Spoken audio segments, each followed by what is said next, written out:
Jonathan sat on the bench beside the twins, feeling an unease that was unfamiliar to him. The city around them seemed unusually silent, and the wind whispered through the trees as if carrying a warning. He glanced at the girls again and noticed their eyes were scanning the paths, as though they expected someone to appear any moment. He reached out and asked their names, but the girls only shook their heads and whispered that saying their names aloud could be dangerous. The younger twin clutched, her suitcase closer to her chest, and Jonathan felt the weight of something much larger than himself pressing down on the quiet park. The girls spoke in hushed tones about a place where they had hidden from people who wanted to take everything from them, and Jonathan wondered how children so small could carry secrets so large. He asked if they had family, and the older girl hesitated before saying their parents were gone, and the people who had promised to protect them were not to be trusted. Jonathan decided he could not leave them there alone, but he also knew taking them anywhere could put them in more danger. The girls seemed to sense his thoughts, and one leaned closer and whispered that he should not try to understand everything yet because the truth was far stranger than he could imagine. A sudden rustling in the bushes made him jump, and he turned just in time to see a shadow moving quickly between the trees. But when he focused, there was nothing there, only the empty path leading. Deeper into the park, he stood up and offered his hand to the twins, but they hesitated for a moment before rising and walking beside him, their small hands barely reaching his, and the weight of the suitcases seemed heavier than normal, as if filled with more than clothes or toys. Jonathan asked again what was in them, and the older twin said that everything they needed to survive and escape was inside, but even that was only part of the truth. He frowned, trying to comprehend her words, and then a loud bark echoed from somewhere behind them, making all three freeze. Jonathan spun around and caught a glimpse of a black dog staring at them from the shadows, its eyes glinting unnaturally in the dim light.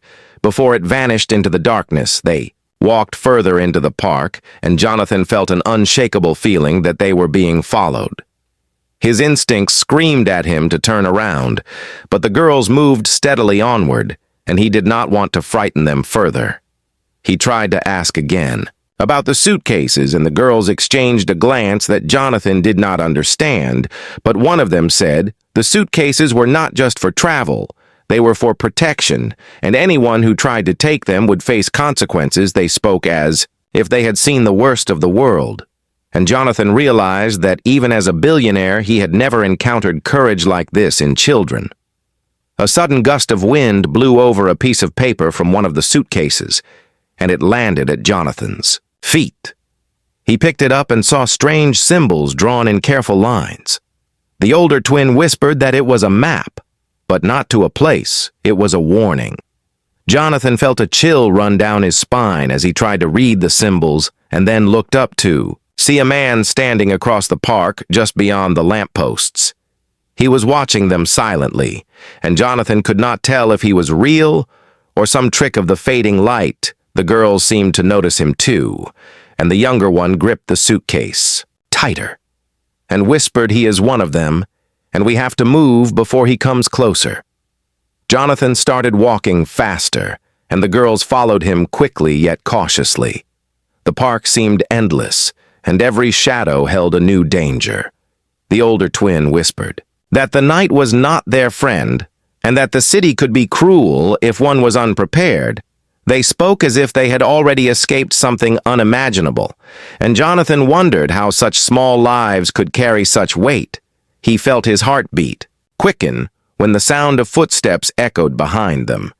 But when he glanced back, the path was empty, and yet the feeling of being pursued did not fade. They reached a small clearing near the fountain, where the water reflected the moonlight. Jonathan stopped to catch his breath, and the girls opened their suitcases just enough to reveal a series of folded papers, a tiny flashlight, and a notebook full of carefully written instructions.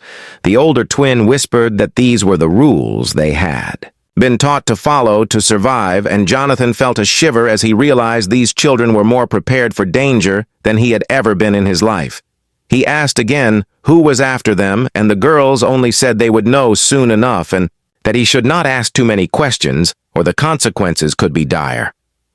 A sudden sound of metal clanging echoed through the trees, and the younger twin gasped and hid behind Jonathan. His instinct screamed at him to run, but he stayed still, trying to protect them.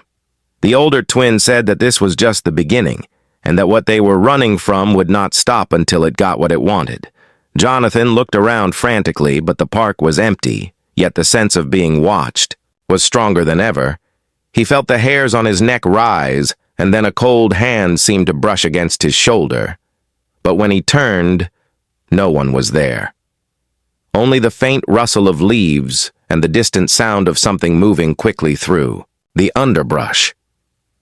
The twins packed their suitcases quickly, and Jonathan realized that they were not ordinary children. The way they moved with purpose and the way they handled danger showed a discipline he had never seen before. He asked where they wanted to go, and the older twin said to a place where no one could find them and that he should trust them completely. Jonathan felt a mix of fear and admiration, and then a shadow passed over the clearing, making him freeze, and the girls whispered that someone was very close and that they had no time to waste. If they wanted to survive, the moonlight revealed a figure standing at the edge of the trees, and Jonathan realized that the night had just become far more dangerous than he had imagined. Jonathan led the twins across the rooftop, careful not to make any noise below the city lights, shimmered like distant stars. The older twin whispered that every step mattered and that even a single mistake could alert their pursuers. He felt the weight of responsibility heavier than any contract or deal he had ever signed. The younger twin clutched her suitcase tightly and looked over her shoulder, whispering that they were already being followed. They descended a narrow fire escape into an empty alley. Jonathan glanced around the shadows, shifting unnaturally, and he felt a chill run down his spine. The older twin whispered that the people chasing them were not ordinary. They were trained to hunt and manipulate, and that anyone who tried to help them without understanding the rules could be trapped forever. Jonathan tried to ask what the rules were, but the girl only shook her head and said, "Some things were learned only by surviving." A sudden sound of footsteps echoed through the alley. The girls pressed against him, whispering to stay silent. Jonathan felt his pulse quicken as a shadow detached itself from the wall. The older twin muttered that they had been discovered, but that the trap they had prepared would buy them time. He followed the girls into a hidden doorway behind a dumpster, and they slid into a narrow corridor. Jonathan could feel the walls closing in and heard the distant voice of someone shouting orders behind them. The corridor led to a deserted warehouse. Where moonlight spilled through broken windows, the older twin laid the suitcases on the floor and whispered that what was inside could change everything. Jonathan knelt beside them and lifted the black box inside the suitcase. His fingers trembled as he realized it contained documents, photographs, and keys that pointed to secrets about a fortune that had been stolen long ago.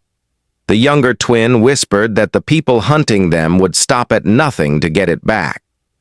Jonathan stood and looked around the empty warehouse, but he knew the silence was only temporary. The older twin whispered that tonight was just the beginning, and that every clue they uncovered would bring more danger. Their eyes gleamed with determination and fear. He realized that he was no longer just a protector.